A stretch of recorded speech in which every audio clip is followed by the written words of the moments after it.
ایک تو یہ کہ اگر کوئی آدمی ایسی قسم کھا لے، قسم کھانے کے بعد اس کو پتہ چلے کہ خیر اس کے علاوہ میں ہے،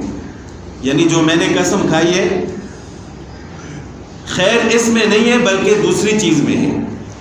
تو اس کے لیے آپ صلی اللہ علیہ وسلم کا ارشاد ہے کہ آپ دوسری چیز کو اختیار کر لو اور قسم کا کفارہ ادا کر دو،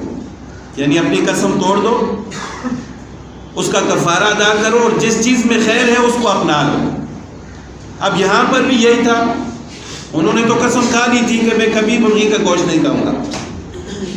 لیکن جب خیر ان کے سامنے آئی، حضرت ابو موسیٰ اشعری رضی اللہ تعالیٰ عنہ نے ان سے فرمایا کہ آپ صلی اللہ علیہ وسلم کی سنت یہ ہے، آپ صلی اللہ علیہ وسلم کی اتباع لازم ہے، تو پھر خیر اس میں تھی کہ جو رسول اللہ صلی اللہ علیہ وسلم کی سنت ہے، تو پھر انہوں نے اس قسم کو توڑ دیا، اس کا کفارہ ادا کیا ہوگا۔ اسی طرح اگر کوئی آدمی قسم کھاتا ہے، نعوذ باللہ، غصے میں آ کر کبھی کبھار لوگ کہہ دیتے ہیں میں نماز نہیں پڑھوں گا، اب کیا ہے کہ نماز نہ پڑھنے میں تو خیر نہیں ہے، نماز پڑھنے میں خیر ہے،